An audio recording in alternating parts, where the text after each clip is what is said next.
জগন্নাথ বিশ্ববিদ্যালয়ের পর এবার রাজধানীর ঢাকা কলেজেও সংঘর্ষের ঘটনা ঘটেছে। ইসলামী ছাত্র শিবির ও জাতীয়তাবাদী ছাত্রদলের নেতাকর্মীদের মধ্যে সংঘর্ষে উভয় পক্ষের অন্তত ২৭ জন আহত হয়েছেন বলে দাবি করা হয়েছে।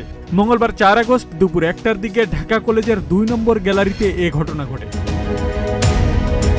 জানা গেছে, জুলাই অভ্যুত্থানের দ্বিতীয় বর্ষপূর্তি উপলক্ষে জুলাই অভ্যুত্থানের প্রত্যাশা ও প্রাপ্তি শীর্ষক আলোচনা সভার আয়োজন করেছিল কলেজ শাখা ছাত্র শিবির। অভিযোগ রয়েছে, অনুষ্ঠানের ব্যানার ও পোস্টার টানানোর সময় ছাত্রদলের নেতাকর্মীরা অতর্কিত হামলা চালায়। এতে ছাত্র শিবিরের অন্তত ২০ জন নেতাকর্মী আহত হন বলে সংগঠনটির দাবি।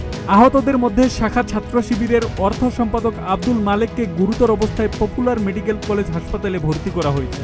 পরে নীলক্ষেত এলাকায় দুই পক্ষের মধ্যে আবারও ধাওয়া পাল্টা ধাওয়ার ঘটনা ঘটে, যেখানে ছাত্রদলেরও অন্তত ৭ নেতাকর্মী আহত হয়েছেন বলে জানা গেছে।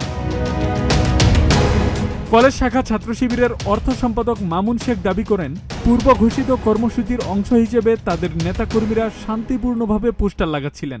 এ সময় ছাত্রদলের নেতাকর্মীরা হামলা চালায়, যাতে প্রায় ২০ জন আহত হন এবং একজনের মাথা ফেটে যায়।